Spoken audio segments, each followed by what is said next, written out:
அகத்திக்கீரை.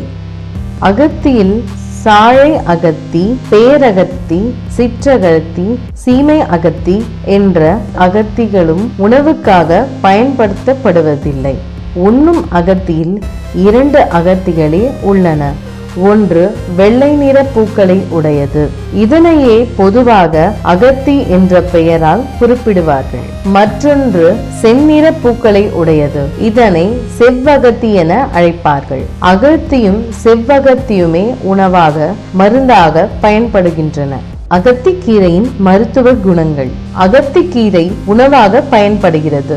இக்கீரையை வேக வைத்து பொரியலாக செய்துண்பர். கீரையுடன் தேங்காயை சேர்த்து தாளிதம் செய்து உண்ணலாம் மற்றும் பருப்புடன் சேர்த்து வேக வைத்து உண்பதும் உண்டு.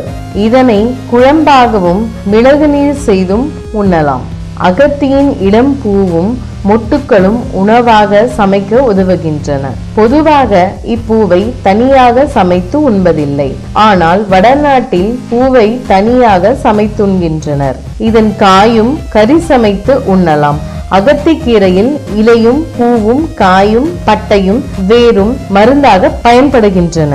அகத்திக்கீரை குடலில் தேங்கும் மலம் மற்றும் நிணநீர் ஆகிய அசுத்தங்களை சுத்தம் செய்யும் ஆற்றல் பெற்றது. மலச்சிக்கலை நீக்கி மலத்தை உடைத்து வெளியேற்றும் தன்மை பெற்றது.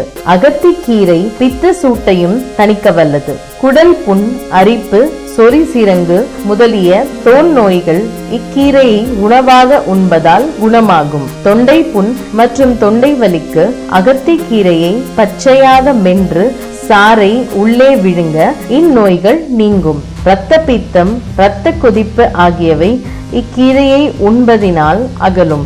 இக்கீரை காய்ச்சலை குறைத்து உடல் சூட்டை சமன்படுத்தும் இயல்புடையது. வெயிலில் சுற்றி அலைபவர்கள், தேயிலை, காப்பி போன்ற பானங்களை பருகி பித்தம் அதிகப்பட்டவர்கள், மலச்சிக்கல் உள்ளோர் அகத்திக்கீரையை வாரம் ஒரு முறை உண்பது நல்லது. இடுமருந்துகளின் வேகம் தணிய, வயிற்றை விட்டு இடுமருந்துகள் கழியவும் இந்த அகத்தி மிகவும் பயன்படுவதாக நம்பப்படுகிறது.